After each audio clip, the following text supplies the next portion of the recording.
वेदांत दर्शन का एक सूत्र आता है, जन्म आदि यस्य यतः, सृष्टि की जिससे उत्पत्ति होती है, पालन होता है और संहार होता है, वह परमात्मा है। कहीं ना कहीं हमारे शरीर का भी जन्म होता है, हमारा पालन पोषण भी होता है, और हमारे अज्ञान का विनाश करने वाला भी कोई होता है। इन सबका मूल स्रोत कौन है? परमात्मा।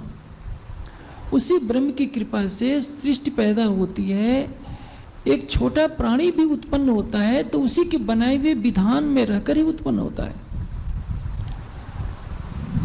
लेकिन एक बात होती है, परमात्मा तो कुटस्थ है, कहीं न कहीं देवताओं को प्रकट करता है। देवता कौन है? जो हमारे जीवन का सृजन करते हैं।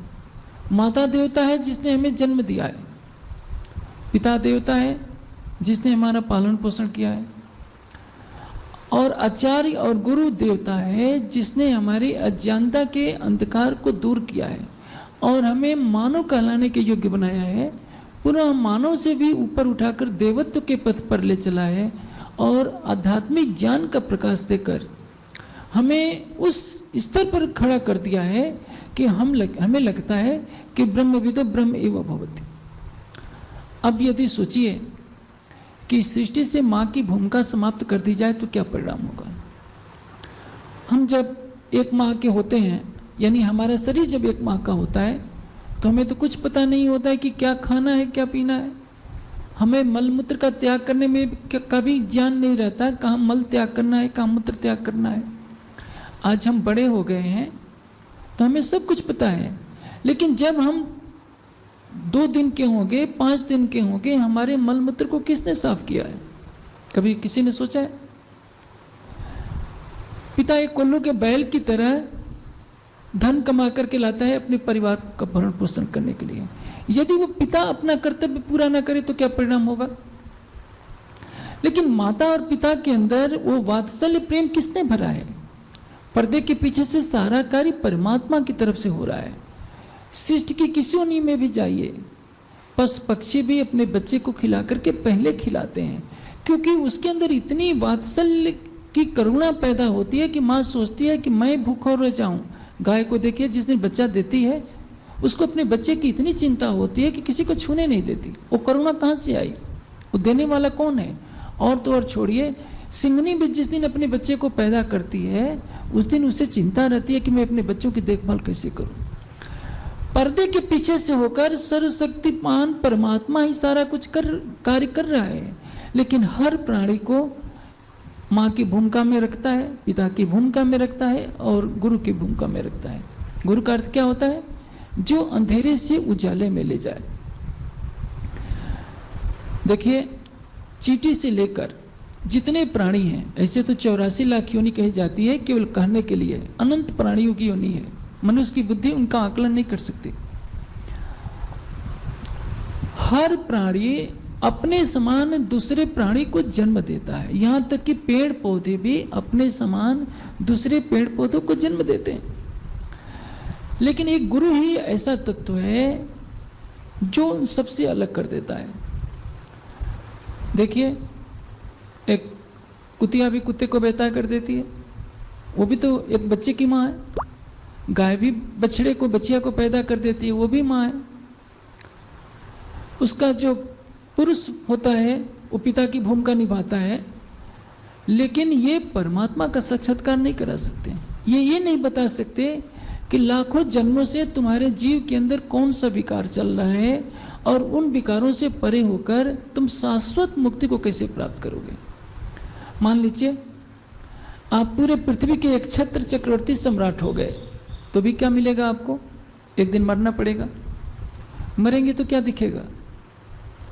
यदि आपने शरीर रहते परमात्मा का साक्षात्कार कर लिया तो परमात्मा का स्वरूप नजर आएगा।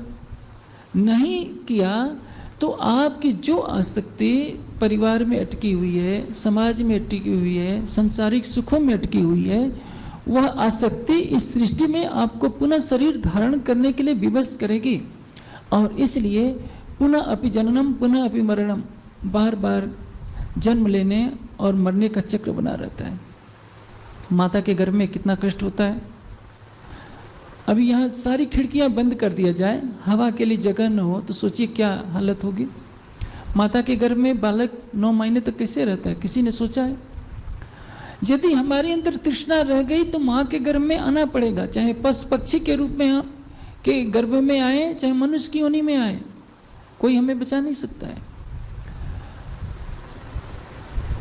मैंने जैसे अभी थोड़ी देर पहले कहा कि राम रहीम के कारनामों को देखकर, आसाराम बापू जी के व्यवहार को देखकर बुद्धिजीवी वर्ग में एक धारणा हो गई है कि गुरुवाद समाप्त होना चाहिए। गुरु तत्व अलग है, गुरुडम अलग है और सदगुरु तत्व अलग है। गुरु का सामान्य अर्थ होता है जो हमें अंधेरे से उजाले में ले जा रहा है, वो गुरु है। माता किसी भी शिष्य का प्राथमिक गुरु माता ही होती है, दूसरा गुरु पिता होता है, क्योंकि 8 साल पहले वो गुरु के सानिध्य में नहीं जाता। 8 साल के पश्चात वो किसी आचार्य शिक्षक की शरण में जाता है। इसके पहले सारी शिक्षा दीक्षा माता के ऊपर निर्भर करती है, पिता के ऊपर निर्भर करती है। माता पिता का जैसा व्यक्तित्व होता है, उनकी संतान भी वैसी ही होती है। जब 8 साल की आयु में कोई बालक शिक्षक के प्रति समर्पित होता है तो वहाँ से उसको ज्ञान का प्रकाश मिलने लगता है। मैंने अभी कहा, जन्म देने, पालन पोषण करने का कार्य सभी योनियों में होता है, ज्ञान देने का कार्य केवल गुरु के ही माध्यम से होता है। ब्रह्म अनंत ज्ञान का सागर है, लेकिन परमात्मा एक एक व्यक्ति के आगे आकर के तो ज्ञान का प्रकाश नहीं बांटेगा।